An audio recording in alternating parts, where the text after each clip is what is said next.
चलें सर। ये क्वेश्चन है, evaluate with the diagram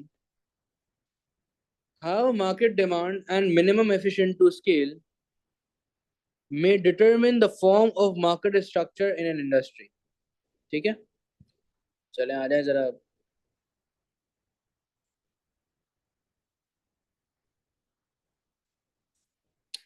सबसे पहले तो सर हम लोग ये बात करेंगे कि MES है क्या।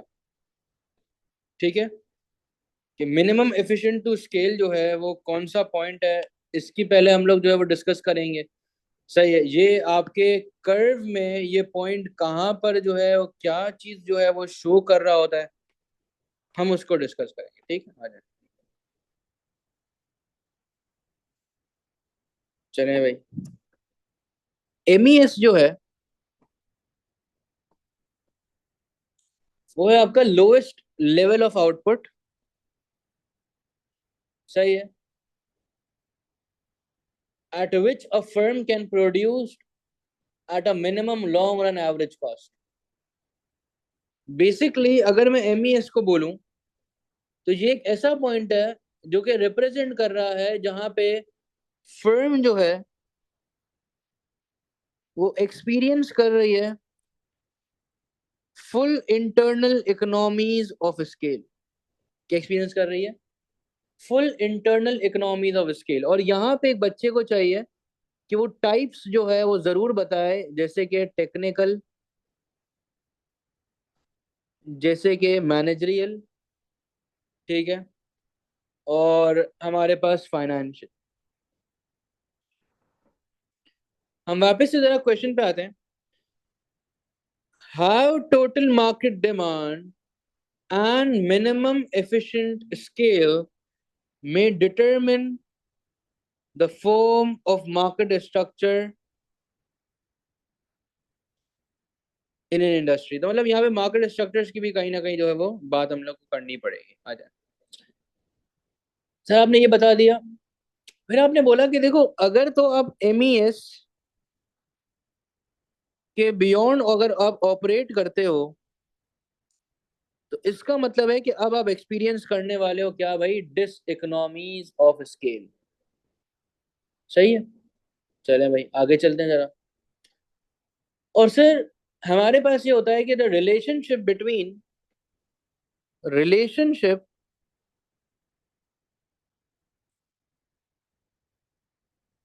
between the MES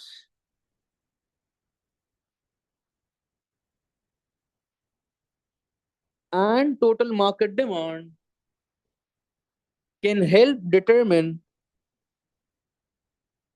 can help determine how many firms how many firms can efficiently operate in an industry।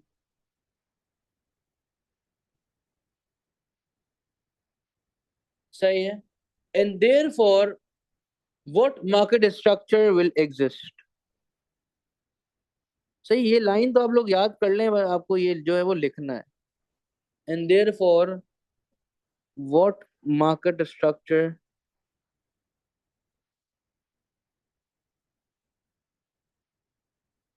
will exist। ठीक है, अच्छा सर।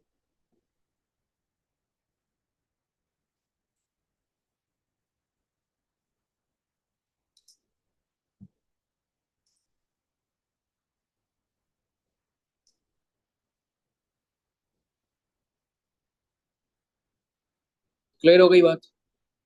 ओके, अच्छा सर। अब देखें, इसके बाद हम लोग बात यहाँ पे कर सकते हैं कि देखें MES जो है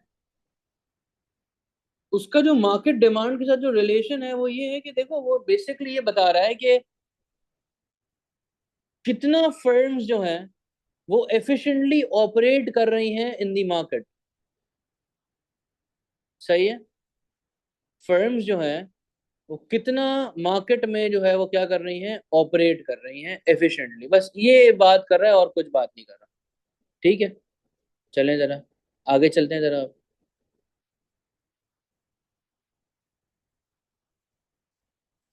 सर इसके बारे में हम लोग बात कर सकते हैं कि यार देखें कि फॉर एग्जाम्पल एमईएस जो है, अगर है आपका 2% ऑफ टोटल मार्केट डिमांड,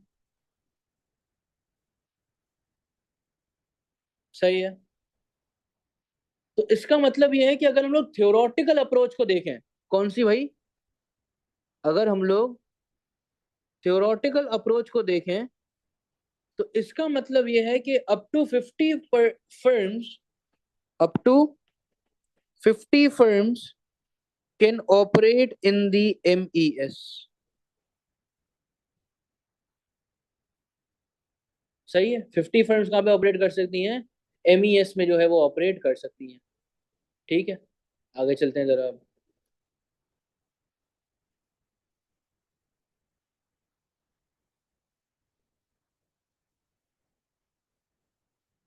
अब सर हमारे पास और हम लोग यहाँ पे क्या बात कर सकते हैं कि देखिए, ये जो सिचुएशन अगर है ना आपके सामने, हमने सिचुएशन क्रिएट करी है कि अगर मेरे पास क्या है 50 फर्म्स है मार्केट के अंदर, तो वो क्या शोकेस करेंगे कि यहाँ पे जब फर्म्स की अवेलेबिलिटी बहुत ज्यादा है, सही है, जब आपके पास किसकी अवेलेबिलिटी बहुत ज्यादा है, फर्म्स की अवेलेबिलिटी बहुत ज्यादा है, तो ये सर क्या है हमारे पास,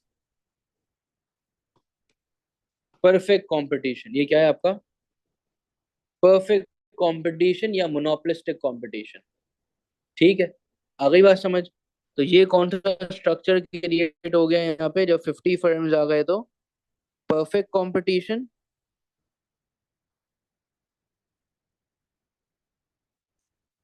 एंड मोनोपोलिस्टिक कंपटीशन।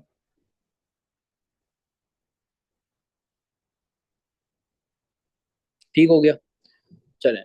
तो सर यहाँ पे क्या हो रहा है हमारे पास के, where many small firms are existing in the market and your example could be a local bakery of or a cafe market. ठीक है, जहाँ पे small firms can operate efficiently without needing to produce on a large scale. तो यहाँ पे sir क्योंकि हर किसी के पास इतनी डोमिनेशन नहीं है, तो small firms can operate efficiently, सही है, without producing at a large scale.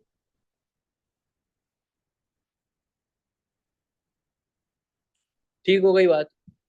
Sir अभी हमने एक साइड लिख ली, अब हम बात करते हैं ऑन द अदर हैंड कि अगर लेट सपोज हम ये बोलते हैं कि जैसे ऊपर हमने बोला ना कि एमईएस कितना है, 2% है, फॉर इंस्टेंस।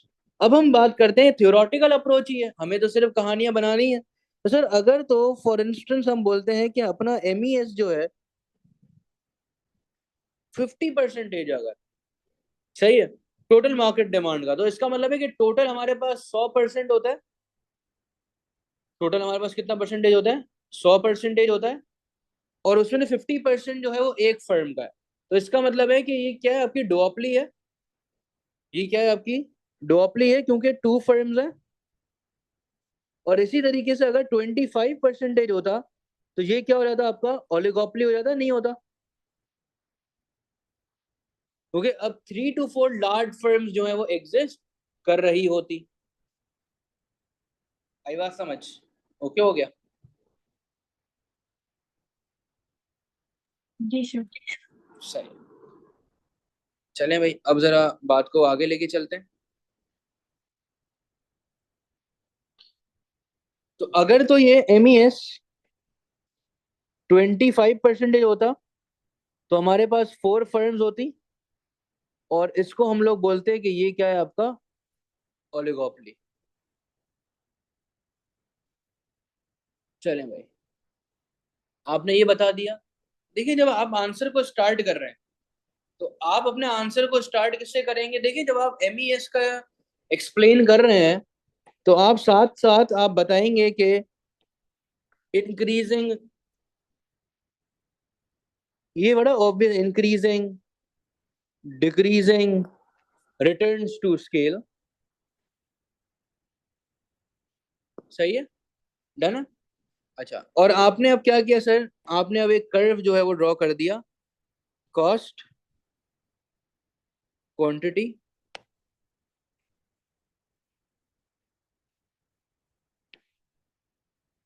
और ये हो गई आपकी LRAS।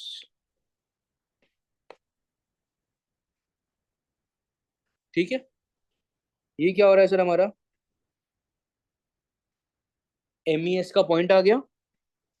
ये आप बताएंगे एग्जामिनर को कि भाई ये है MES का पॉइंट। ठीक है, यहाँ आप बताएंगे कि सर यहाँ तक हम लोग एक्सपीरियंस करते हैं इकोनॉमीज ऑफ स्केल, और यहाँ से हम लोग एक्सपीरियंस करते हैं डिसइकोनॉमीज ऑफ स्केल। ठीक है, इसके बाद आप जो है वो आ, एक और कर्व को ड्रॉ कर सकते हैं। वहां पे अब ये बताएंगे कि जो कांस्टेंट रिटर्न्स होता है ये कैसे होता है हमारे पास। तो ये आ गया आपका economies of scale, constant returns, और ये आ गई आपकी LRAC है ना ये। ठीक है,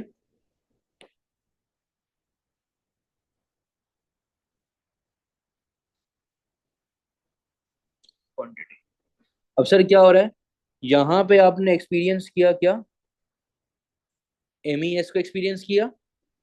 ठीक है, फिर क्या हुआ, कांस्टेंट रिटर्न्स टू स्केल हुआ आपका, क्या हो गया, कांस्टेंट रिटर्न्स टू स्केल। ठीक है, इसके बाद सर मेरे पास क्या आ गया, यहाँ से हमारे पास आ गया डिस इकोनॉमीज ऑफ स्केल। ठीक हो गई बात, तो ये इकोनॉमीज ऑफ स्केल हो गया, और वो वाली साइड जो है अपनी कौन सी हो गई भाई, डिस इकोनॉमीज ऑफ स्केल हो गई।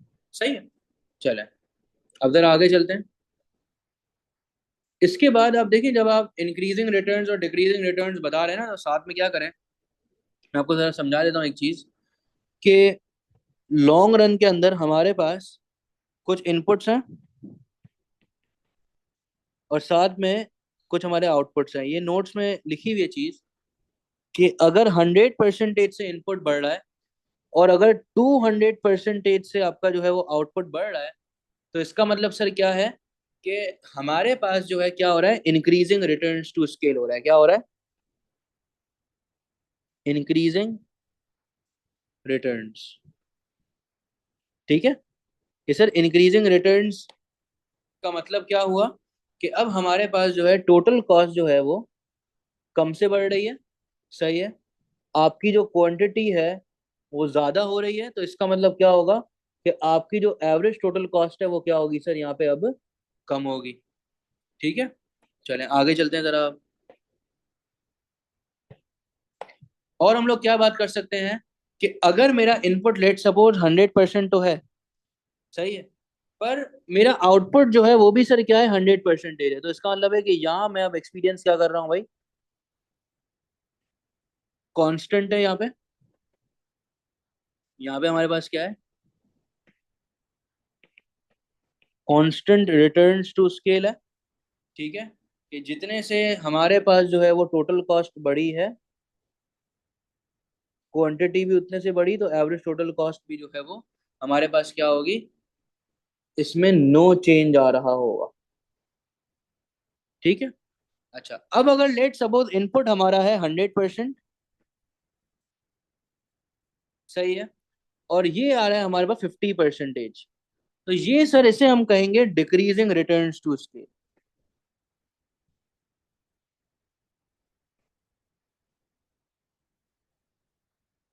सही है, अच्छा, डिक्रीजिंग रिटर्न्स कहेंगे मतलब कम, ज्यादा इनपुट को यूज करते हुए कम आउटपुट जो है वो प्रोड्यूस कर रहे हैं।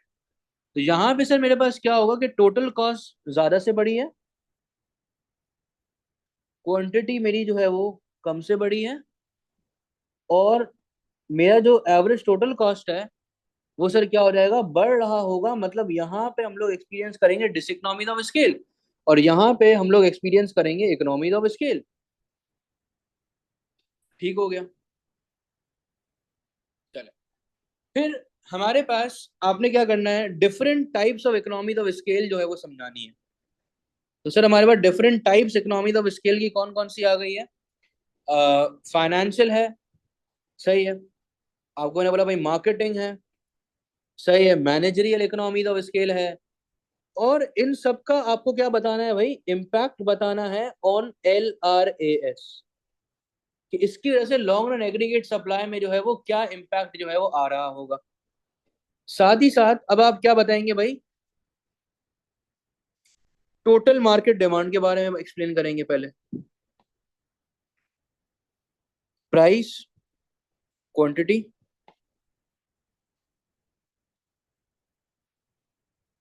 सही है, ये आ गई आपकी डिमांड की लाइन।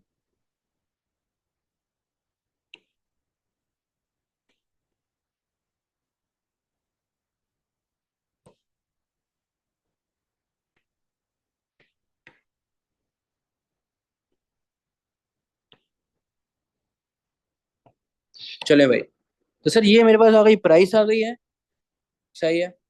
और ये है मेरे पास, लेट सपोज इन इन एक फर्म ए की, ये मेरे पास है एक फर्म बी की, और ये मेरे पास है सर मार्केट की। और मार्केट में सर क्या हो गया, A+B। ठीक है, कि इसको समझाने के लिए मैं आपको बता देता हूँ कि लेट सपोज ए फर्म की क्वांटिटी है 5, सही है, बी फर्म की क्वांटिटी आपकी है लेट सपोज 10। तो टोटल मार्केट की जो क्वांटिटी है सर कितनी हो गई, मार्केट में तो दोनों फर्म्स होंगी, तो दोनों का आउटपुट हो जाएगा। बेसिकली ये क्या है, A+, और ये है आपका इज इक्वल। ठीक है, आपने ये बता दिया, मार्केट डिमांड बताया, अब आप क्या बताएंगे, other side of the story पे आ जाए जरा, एक्सप्लेन करें डिसइकोनॉमीज ऑफ स्केल को। और डिसइकोनॉमीज ऑफ स्केल को आप समझाएंगे एग्जांपल्स के साथ। ठीक हो गया, डन है। चले,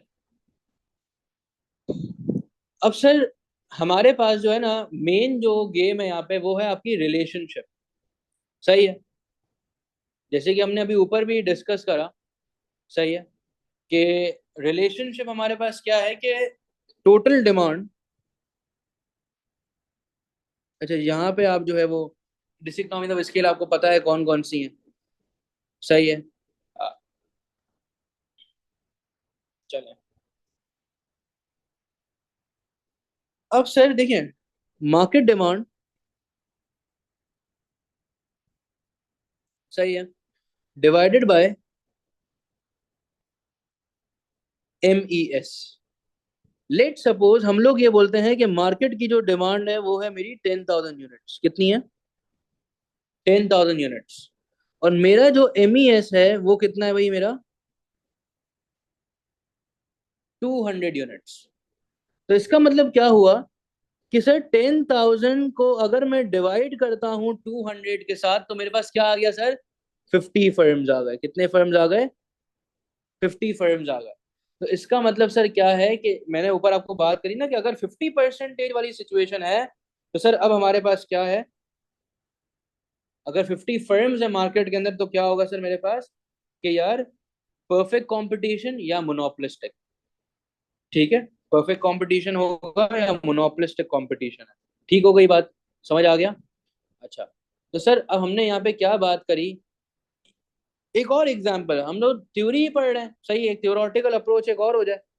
ये तो पहली है, फिर एक दूसरी वाली है, कि मेरे पास लेट सपोज 10,000 यूनिट्स हैं, सही है।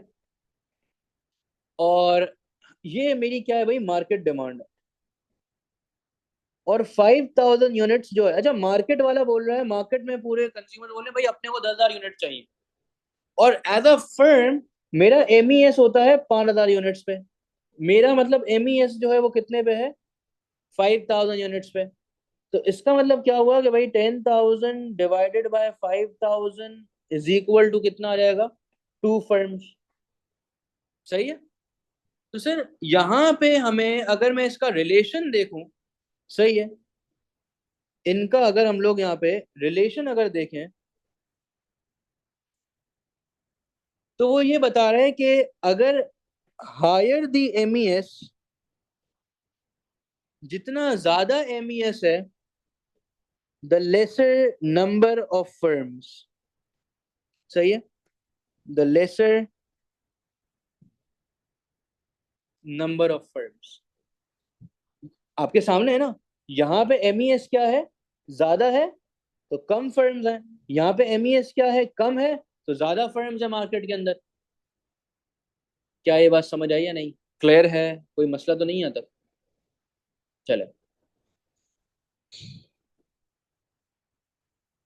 अब देखें, ये हमने बात कर ली है।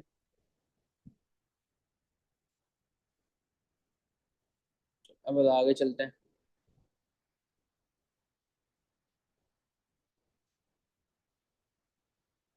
तो सर अब आपने क्या करा, ये सब बता दिया, अब आप आ जाएं अपने आंसर में लिखना स्टार्ट करें।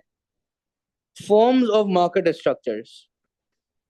आपने पहले अपने आंसर को एक्सप्लेन कर दिया थ्रू एग्जाम्पल्स, और उसको एमईएस वगैरह के बारे में जो है वो आपने बता दिया। अब आप मार्केट स्ट्रक्चर्स को जो है वो समझाएंगे, जिसमें हमारे पास, अगर तो एम ई एस, ये याद कर लीजिएगा, 50% है।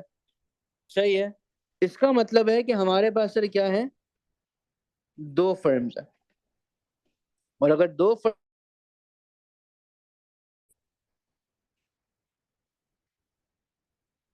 जब दो फर्म्स आपस में क्या कर रही हैं, मार्केट को रूल कर रही हैं, डोमिनेट कर रही हैं, अगर एम ई एस 2% है, सही है, तो हमारे पास सर क्या है, 50 फर्म्स हो गए। मार्केट में सर कौन आ गया, मार्केट चल रही है परफेक्ट कंपटीशन के हिसाब से और मोनोपोलिस्टिक कंपटीशन के हिसाब से। इसके बाद अगर तो एम ई एस आया है आपका 1%, सही है, और अगर मार्केट में क्या है, वन फर्म है, तो एक फर्म है, अगर एक मार्केट का किंग अगर है, तो वो सर कौन है, आपकी मोनोपोली है, डोमिनेटिंग द होल मार्केट। तो ये देख के हमें पता चल गया ना कि हमारे पास क्या है, एम ई एस ज्यादा तो फर्म्स कम, एम ई एस कम तो फर्म ज्यादा। सही है। ये 1% बेसिकली, ये आप समझने के लिए, आप समझे, ये 100% है। ठीक है, क्या ये बात समझ आ गई? क्लियर है? चलो, तो सर अगर मैं यहाँ पे एक और कर्व जो है वो बनाता हूँ, ये आ गई, कॉस्ट आ गई, एंड दिस इज क्वांटिटी। ठीक है, आपके पास एक एल आर ए सी आ गया, आ गया, एक और एल आर ए सी आ गया। सही है, L R A C one, और ये आ गया आपका एल आर ए सी। ठीक है, सर क्या हो रहा है यहाँ पे कि एक, पहले आप यहाँ पर थे, और एक इक्विलिब्रियम पॉइंट है आपका यहाँ पे। सही है, यहाँ पे क्वांटिटी आ गई कितनी, 100 है, यहाँ पे क्वांटिटी कितनी आ गई आपकी, 50 है। तो इसका मतलब क्या हुआ, देखो, एम ई एस क्या हो रहा है आपका, एम ई एस जैसे ही कम हुआ, एम ई एस जैसे ही कम हुआ, फर्म्स जो हैं वो सर क्या कर रही हैं, आपके पास ज्यादा हो गई या नहीं हुई? हमने पढ़ा ना अभी कि एम ई एस अगर कम होगा तो हमारी जो फर्म्स जो है वो क्या हो जाएंगी, ज्यादा हो जाएंगी। ठीक है। अच्छा, एम ई एस कम जो है वो ये भी शोकेस कर रही है सर कि हमारे पास जो है, अब आप ज्यादा कंपेरेटिवली जो है वो एक्ट कर रहे हैं मार्केट के अंदर। रीजन, भाई अगर एक्ट नहीं करोगे मार्केट में, कंपटीशन के साथ नहीं चलोगे, कंपेरेटिव नहीं रहोगे, कॉस्ट को सही नहीं करोगे, तो सर मार्केट से आप आउट हो जाओगे। ठीक है, क्या यहां तक बात क्लियर है या नहीं? ओके हो गया? जी सर। चले, तो सर आपने ये सब बताया। अब एंडिंग जो है इसकी आप जब करेंगे, चले, मैं एक चीज जो है यहाँ पे शेयर कर रहा हूँ। ठीक है, 1 मिनट रुके।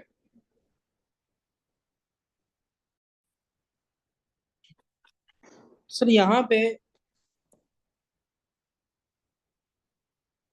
क्या लिखा हुआ है कि how ever this relationship is not fixed, क्योंकि टेक्नोलॉजिकल चेंज की वजह से ये आपके एमईएस को ओवर द टाइम पीरियड क्या कर देगा भाई, चेंज जो है वो कर देगा। ठीक है, डन है? अच्छा भाई, तो by allowing firms to produce efficiently at smaller scales, for example automation and lean manufacturing techniques. सही है, इससे सर क्या होगा कि आप जो है वो, स्मॉलर फर्म्स भी जो है वो कम वेस्टेजेस वगैरह जो है वो कर सकेंगे। ठीक है, चलें, क्या ये बात समझ आई? दूसरी बात यह है कि देखिए, as a result, industry that were once dominated by few large firms may become more competitive। ठीक है। अच्छा, अब सर जैसे कि आपके सामने है कि पहले बहुत सी ऐसी फर्म्स थी जो कि मार्केट के अंदर जो है वो आ, जैसे कि पहले क्लोथिंग ब्रांड्स बहुत कम हुआ करते थे, अब क्योंकि इतना ज्यादा अवेयरनेस हो गई तो क्लोथिंग ब्रांड्स बढ़ गए, तो टफ कंपटीशन है। दूसरा एक और इवैल्यूएशन का पॉइंटर याद रखें कि is how we define the market. सही है, ठीक है भाई। तो सर ये हमारे पास एक क्वेश्चन था।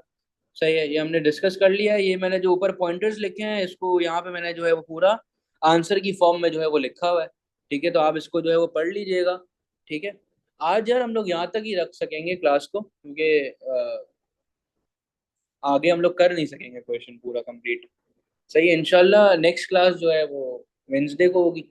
ठीक है भाई। हाँ। चलो भाई, अगर कोई किसी को मसला है तो वो पूछ सकता है यार। सर। जी बोले। सर मैंने एक्चुअली कल आपको 2 क्वेश्चंस भेजे थे कल पे, तो वो वो चेक मैं कर देख लेता लिया। हूँ, वो मैं आपको 1 मिनट। ओके। चलें सर फिर। ओके भाई ओके फिर। सर। थैंक यू, अल्लाह ओके, हाफिज। अल्लाह हाफिज।